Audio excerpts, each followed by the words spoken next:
love you, Mom. Taylor Swift is a role model for millions. But who is her role model? Without whom, there would be no Taylor Swift, no amazing songs, no record-breaking albums, and no awards. The very first songs that she wrote were about being alone. Andrea Swift is Taylor's go-to person after a breakup. She knows Taylor better than any Swiftie ever could. She's more than just a mom. She's closer than a best friend. In this video, we're diving deep into the unique bond between this mother and daughter who took on the world together, and how tragic news almost shattered their incredible connection. Flashing lights, a sea of faces, and a whirlwind of security and paparazzi. Taylor Swift is back from her concert, and the crowd is buzzing, trying to catch a glimpse of the superstar. The singer, accompanied by her bodyguards, steps into the elevator. Everything seems fine, but suddenly, anxiety grips her. We'll come back for you. They stay in the vehicle. Let's go move along, please. Even with a huge team behind her, Taylor's mom is still her biggest supporter. Andrea's basically Taylor's manager, always there to help out no matter what. And Taylor's needed that support in some of the most unexpected moments. I am a very proud mom. Andrea grew up in a middle-class family with a rich musical background. Her mother, Marjorie Finley, yes, that Marjorie Taylor would later sing about, was an opera singer. However, Andrea herself didn't share the family's passion for classical music. The British rock band Def Leppard was Mama Swift's favorite. She studied English literature at the University of Maryland.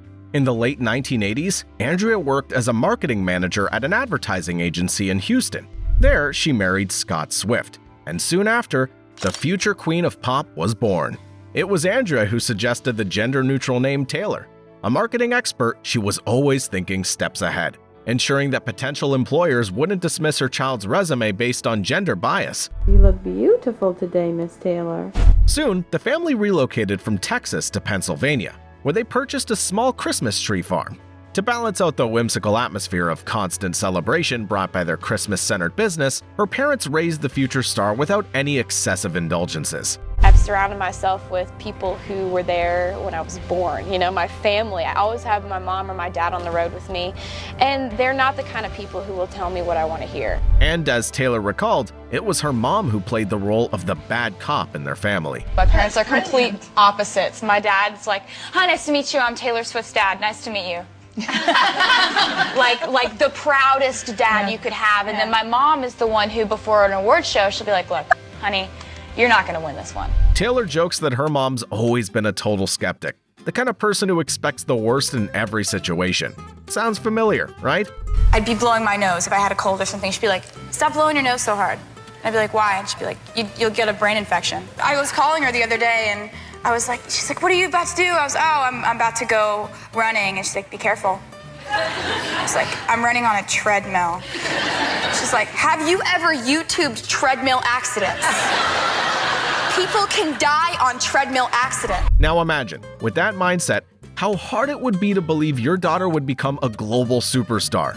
That's what makes it even more remarkable that despite her skepticism, Mama Swift did everything to help Taylor achieve her lifelong dream. Andrea actively sought opportunities for Taylor to perform, driving her to karaoke contests, fairs, and local gigs.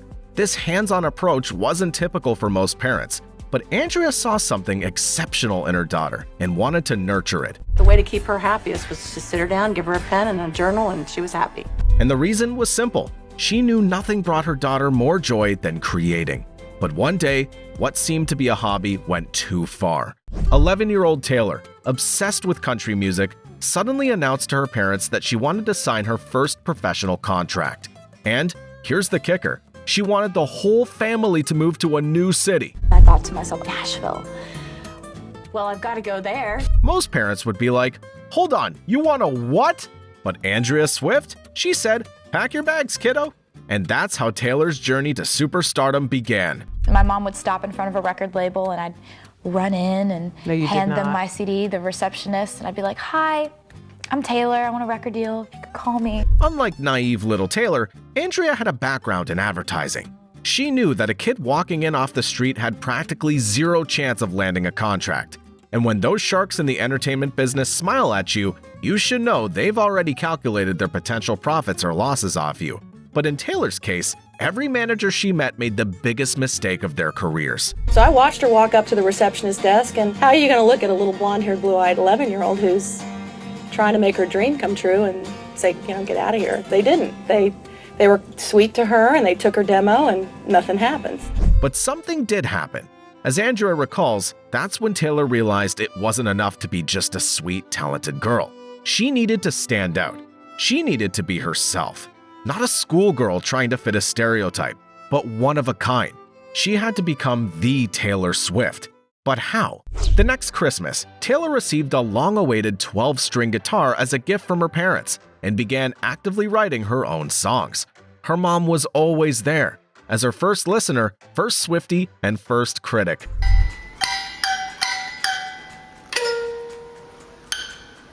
It's like the background music for like a horror flick. I agree. To understand just how much Andrea influenced her daughter, check out these clips.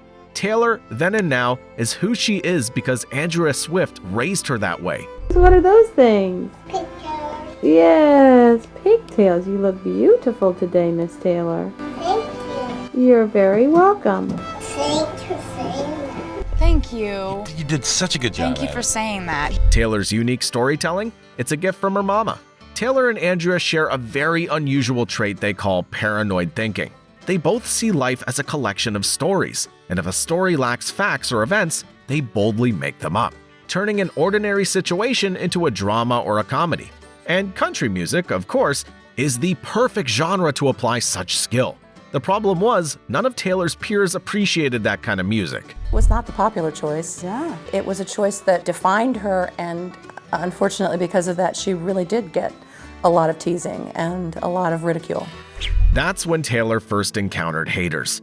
Andrea admitted that picking her daughter up from school during that time was the hardest thing for her. Taylor often got in the car in tears, and the sting of those unfair hurts lingered for a long time. That was tough as a mom to hear the ostracizing that went through, literally the shunning that would take place at school, where she would sit down at a table with her lunch tray and everyone would move.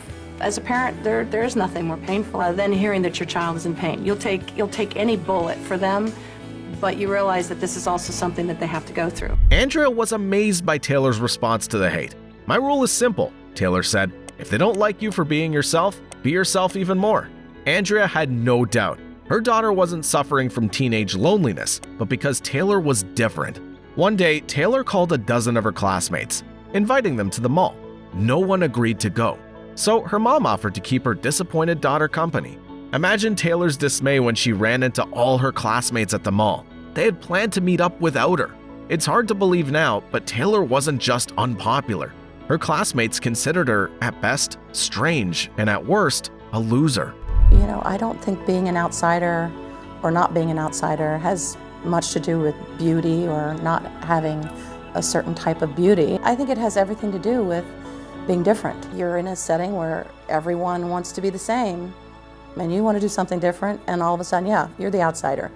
Doesn't matter what else is going on. Few people realize this, but when Taylor achieved global fame and that little girl's dream came true, her mom, who had been the architect of that dream alongside her, deliberately took a step back.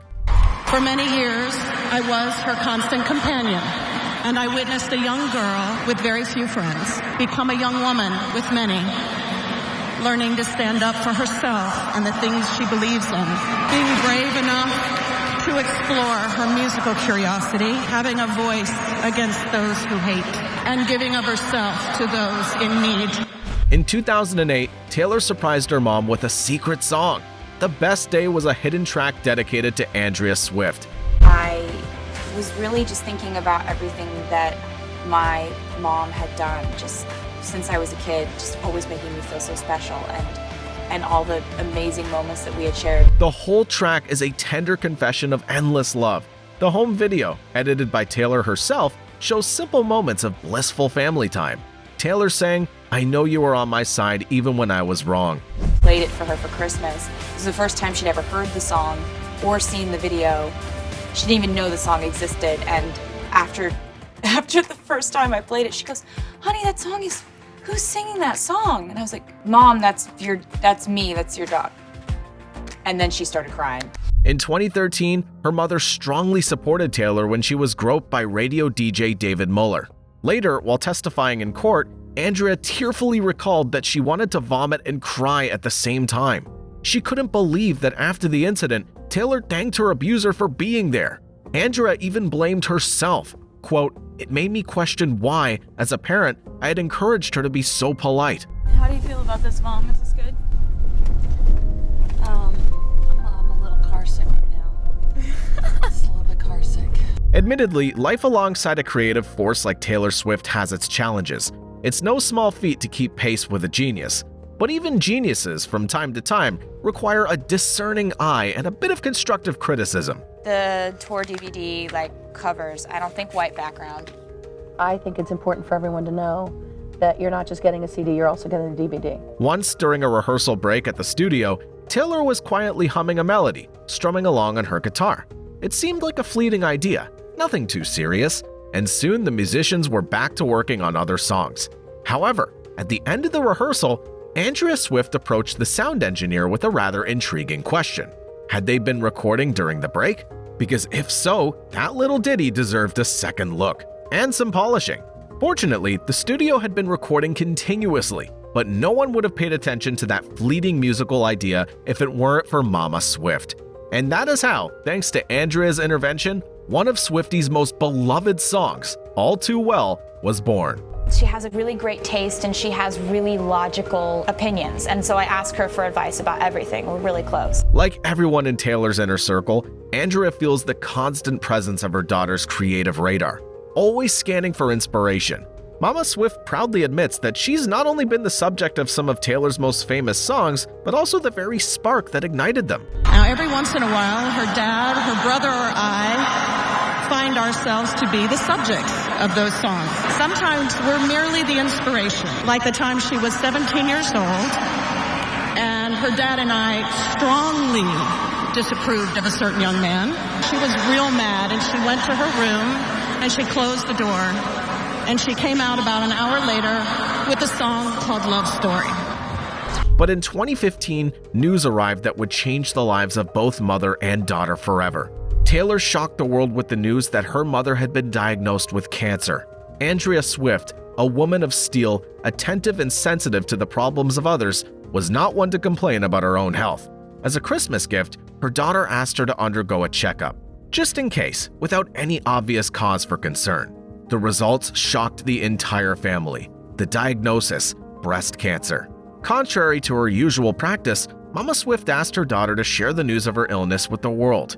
Taylor wrote, "She wanted you to know because your parents may be too busy juggling everything they've got going on to go to the doctor. And maybe you reminding them to go get checked for cancer could possibly lead to an early diagnosis and an easier battle." After I found that out, I decided to do something I'd always wanted to do, which was get a really big dog. It's a good mom. Yeah, well, that's what it is. Happy that worked out for you. I'm sorry you had cancer. I'm sorry. That's really what it is. The terrible disease went into remission, but 4 years later, it returned.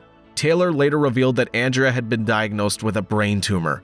Swift channeled the family's agonizing experience into one of her most poignant songs, a track so deeply personal that the singer herself finds it difficult to come back to it.